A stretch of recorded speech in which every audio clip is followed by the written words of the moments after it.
Well, I think traditionally the CISO would have been the person who would have said, no, we are not, Yeah. applying these new technologies into the environment, or you can't use them. But today we can't really say that. We can't stop people from using these trends because there's also the positive side of using ChatGPT and the metaverse and just learning.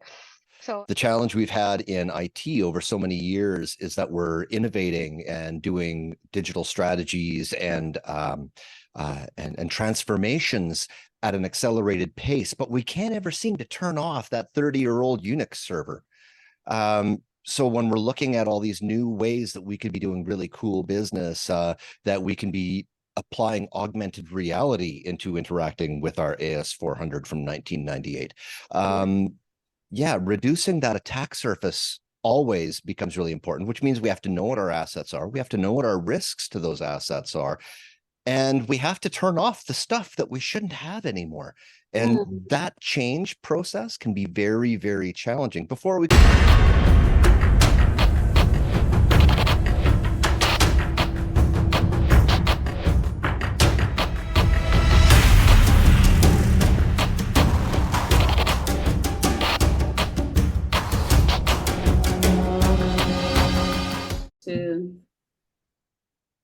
Hi everyone, welcome to the IT Global Direction. My name is Rorisang Hlahatsi-Baloyi, originally from South Africa, but now live in Canada.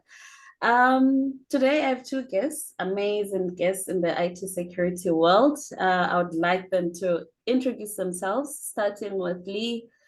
Please introduce yourself.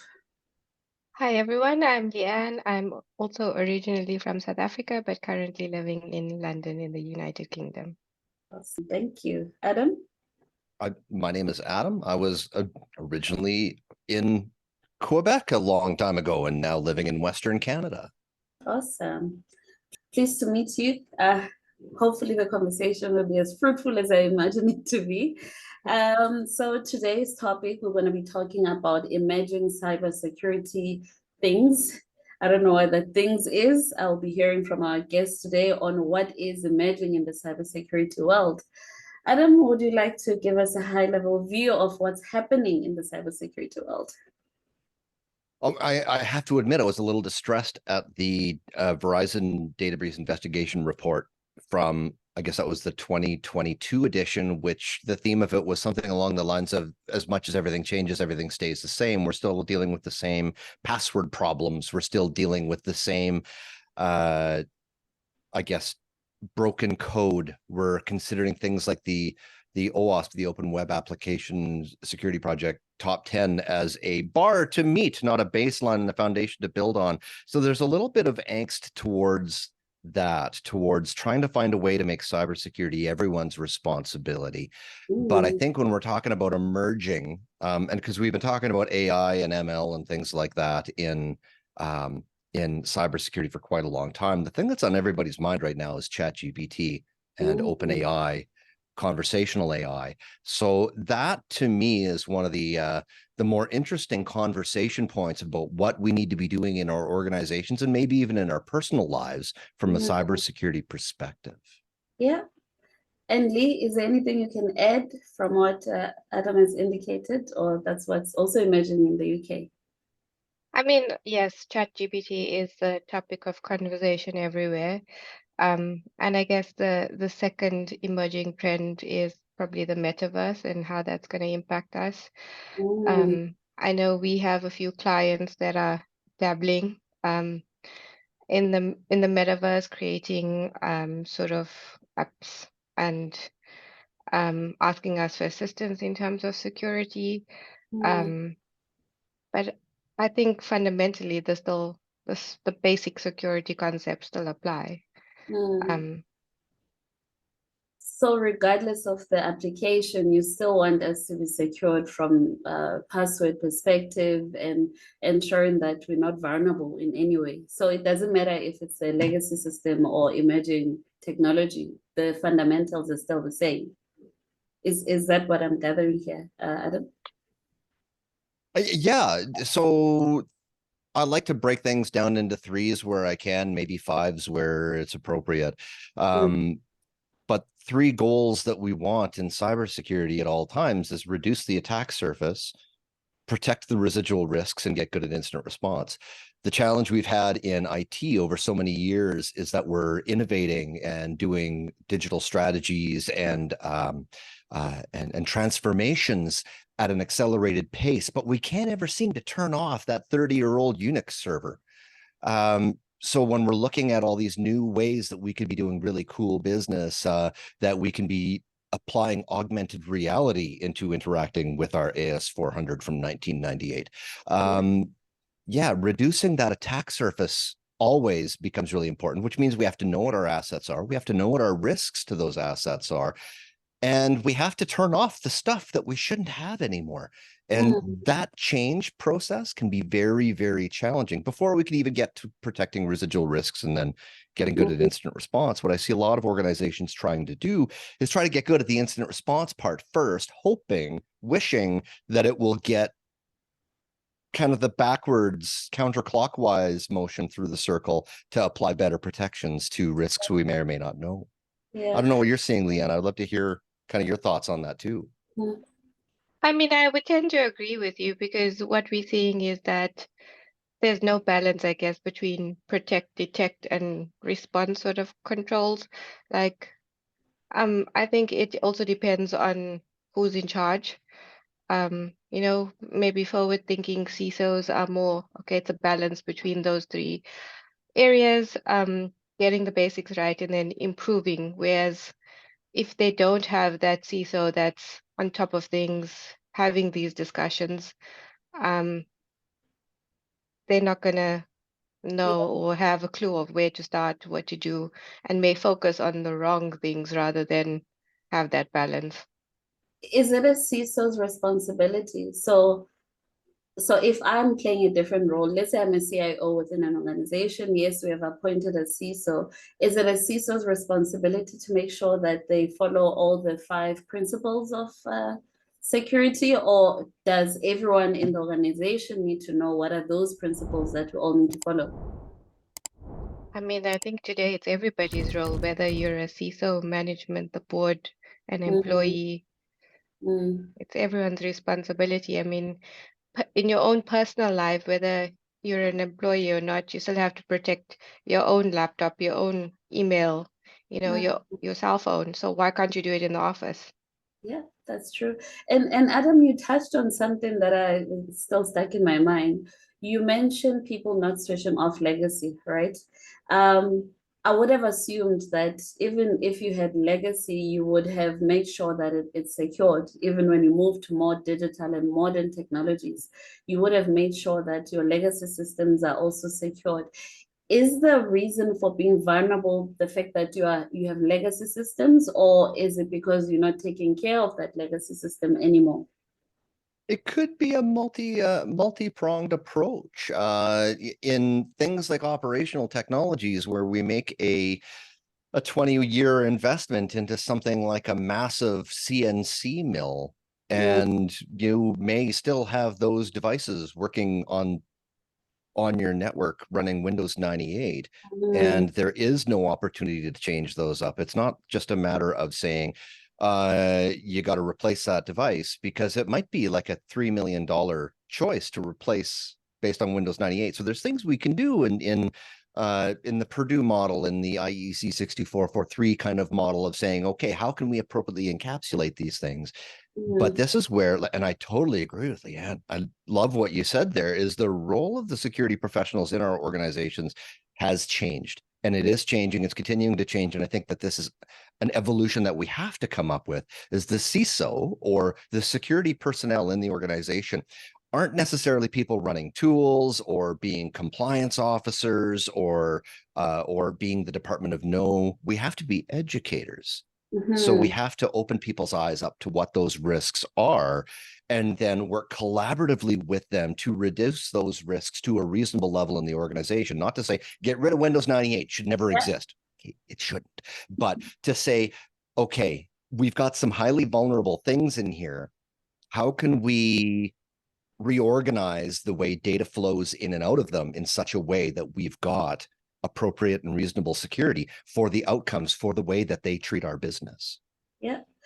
I have two questions now that I understand what is emerging, and I actually want to understand what is the role of a security person within the emerging technologies that we highlighted, so artificial intelligence or ChatGPT and the Metaverse. Where do you now see your, where do you play in these new technologies now? Well, I think traditionally the CISO would have been the person who would have said, no, we are not, Yeah. applying these new technologies into the environment, or you can't use them. But today we can't really say that. We can't stop people from using these trends, because there's also the positive side of using ChatGPT and the metaverse and just learning. So I think the role now of the CISO is to understand the risk, and, as Adam said, educate and try to put in those controls, or try to educate the people who are responsible for implementing those controls to put them in place. Also, we back in the day, I think security professionals used to their jobs was made easier because of fear and doubt, but we can't operate like that anymore. So education is, I think, the biggest key here, especially for the board. I think starting at the board and then everybody below that. And Adam, are you not just blockers of success in organization? What is your role? Well, and something, whenever I'm writing a policy for an organization, I try to make sure that there is a distinction between how security objectives need to flow from the top down, exactly where Leigh-Ann finished off there, was talking about the board and the executives, is understanding at that level of what does the business do? Because over the last 20 years, as technology professionals, we kind of snuck our technology into absolutely everything every business does at all times. Right. I remember measuring that shift where it was going from devices, which was like 0.5 to 1, technology devices to individuals was 0.5 to 1 in an organization. And now we are at like 3 or 4 to 1 technology devices to individual. And I remember when we hit that critical mass thinking, oh, this is scary. This is interesting. And it's lovely and all. But so from the top down, understanding what the business does, because that then goes from the bottom up and says, using the technologies we have, how are we serving those key goals? And I've talked to a number of people in a number of organizations where I've asked that question, what does your company do? And been often quite surprised at how often they go, oh, I don't know, or we do this thing, and they list one of 5 big services that the organization actually delivers. So that's where I see cybersecurity as that educator and that enabler of reducing risk from the perspective of how we use our technology devices effectively to serve our business functions without putting new threats to them. This is where things like ChatGPT or augmented reality or metaverse related technologies become very scary, because it's a whole lot of unknown. And if we look at the ISO definition of risk, ISO 31000 definition of risk is the effect of uncertainty on objectives. So when we're looking from a cybersecurity risk professional's lens at that board level, at that executive level, there's an awful lot of uncertainty, because you're saying, oh, we have all these cool new technologies we want to employ. It's scary. Kill it. And let's make it cybersecurity's fault if we can. I actually have another question on that, because a lot of technologies that you have mentioned, so artificial intelligence technologies and ChatGPT, Metaverse, they're mostly handled or produced by organizations that say we can take care of it. So they're normally in the cloud, sitting in the cloud. And what is the role of a security person now? Because if I take, I'll make examples. If I use any of the Microsoft technologies or AWS technologies, they're already sitting on their cloud. Unlike in the past where we would have data warehouses and we can manage them or know where our data sits. What is the role of a security person now within specific organization that is not necessarily from AWS, Microsoft, where the data is actually sitting? What is your role now? I think there's a misconception between responsibilities, right? Yeah. Even though your data is sitting in the cloud, you still have a responsibility or accountability for that data and to secure it. Like Mm, AWS and Azure are not going to secure everything. There's still some controls that you would be responsible for. mm, And like if you were in an organization and your data goes, there's a data breach, you can't blame Microsoft or AWS. yeah. You know, the reputational damage is going to be on you. So I think it's also just making sure that, or making yourself aware of what your responsibilities are. Mm, Um, and also you can't blindly trust that because it's on Microsoft, because it's a Amazon Web Services, that you are going to, it's secure. You can't do that. mm. It's Adam? always shocked me the amount of times when I've done a risk assessment on a cloud-based product, when I ask the question of how is security baked into your product development lifecycle? How is the systems you have exposed to the internet, how are they secured? And they give me a copy of the AWS terms and conditions. Because and this is where, and I don't like necessarily the parallel of saying the cloud is just someone else's computer, because sort of, and I think you hit on something important too, Rorisang, that's when we talk about some of these people who are still trying to figure out how they interact and how they work as business people in technology laden companies, is there was a point where they could say, there, my server closet is there, I know my data is there, but we plugged it into the internet. And if you don't think it, oh, but that server room is not plugged into the internet. It's like, well, but are these computers we're connected to plugged into the servers? Because these computers are plugged into the internet. Yeah. And on the flip side of that, saying, okay, I use the cloud and the cloud has its own security built in, right? The reality is that a server with port 3389 for remote desktop protocol for remote administration connected to the internet, it doesn't matter if it's in the cloud or in AWS or Azure or GCP or your own data center. Connected is connected. Yeah. So this is where, as Leigh-Ann was also saying, we have to be in a constant state of learning, both of what's coming and what's here. We have to know what our assets are. We have to know how they connect, what they do, and then start asking those questions of the people who we believe may have accountability. And accountability comes from the people in the business as well as people in the technology delivery, of saying, okay, you have this web portal that collects personal information and is collecting personal information from people all over the world. Doesn't matter if it's in the UK or Canada, the United States, Singapore, we all have privacy laws. Yeah. So the privacy laws say some pretty important things. Now, the UK's is awesome. GDPR is great. 4%, I think, of global revenue if you're found negligent of a significant breach. That's a pretty big chunk of change. So are you, as the business leader responsible for this web portal that does a thing for the business, taking accountability for that level of risk for your organization? Are you the IT leader delivering this product, or the managed service partner taking on that much liability for that particular data set and risk to your business? Where we're going, I think, then, when we talk about the emerging technologies too, is that we still can't rely on a technology to solve all of our cybersecurity problems.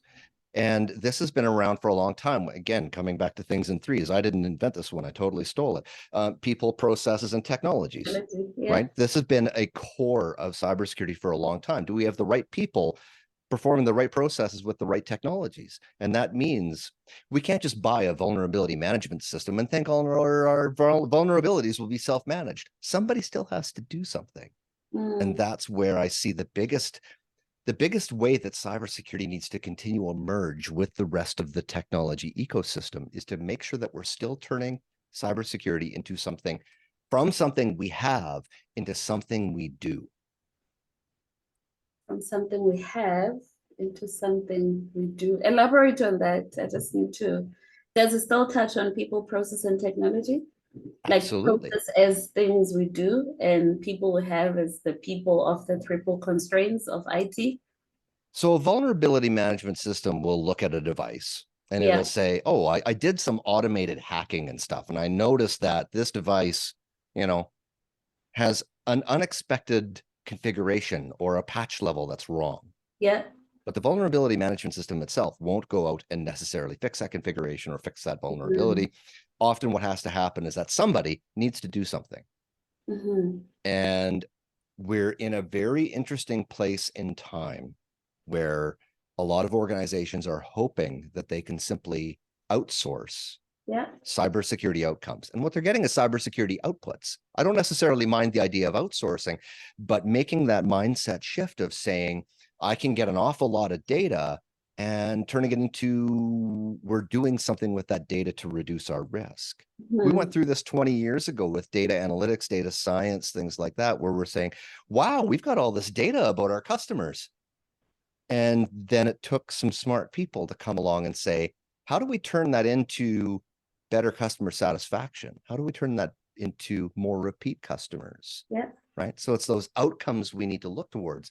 I think that we're still in a place, though, where most security leaders are struggling to communicate that value up to the boards and the executives.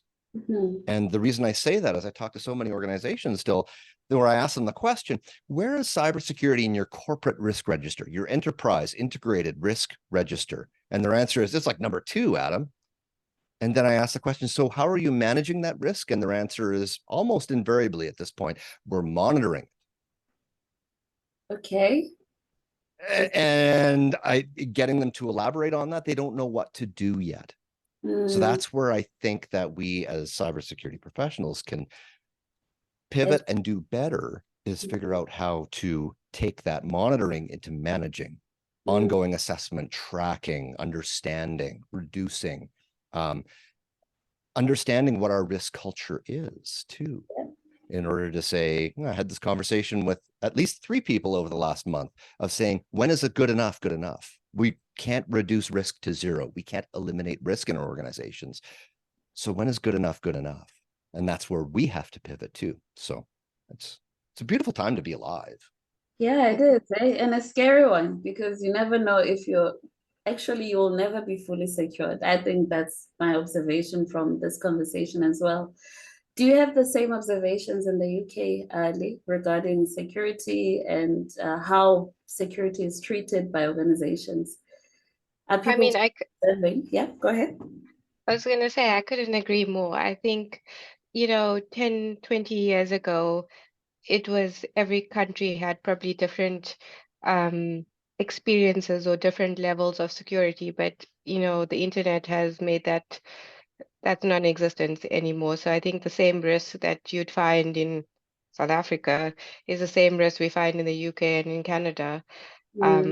So I would totally agree with Adam. I think it's just understanding your risks and just trying to reduce it, but trying to reduce the right risks at the same time.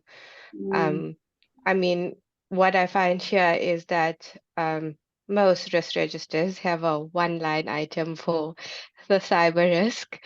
But like there's no also then key risk metrics from the cyber professional or the right key metrics. So how are you actually reporting up to the board in a way that they understand what those risks are, even that one line item?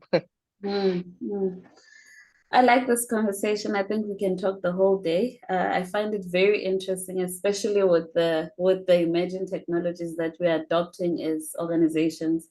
Where in my engagements, I've seen that once we say we're using a cloud technology, people feel like, okay, now our hands are off it. We'll just rely on that outsourced organization to manage the rest. And I think from this conversation, I learned that that's not the case. Even if you are outsourcing or you are using technologies that are managed by other organizations, you still need to be responsible and accountable for everything that happens in it. I'll try and sum up everything we said today. And thank you so much. I think I learned a lot. So what I learned today, that the triple constraints, IT, people, and processes, or technology, people, and processes are still very much relevant in the emerging technologies. You also indicated that the principles and fundamentals of IT security, even with emerging technologies, we still need to take them forward. So you still need to check your vulnerabilities, etc.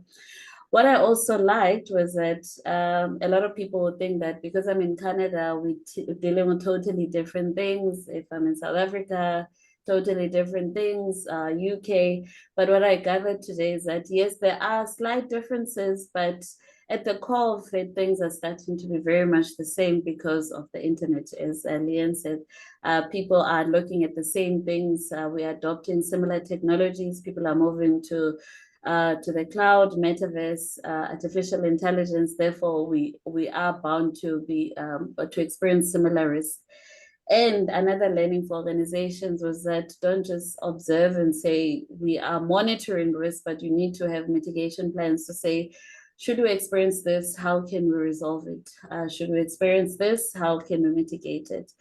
And those were my learnings. I know there's a lot that was mentioned today that I cannot cover everything, but I would like to thank you again for joining the IT Global Direction. Lots of learnings, and I hope you can come back again once there are more emerging technologies like ChatGPT that got the world talking about on a daily basis. Thank you. Thank That you. was the coolest summary ever, Rorisang. Thank you very much. Thank you. Thank you, Leigh-Ann. Cheers. Thank you, Leigh-Ann. Great conversation. I appreciate it. Bye.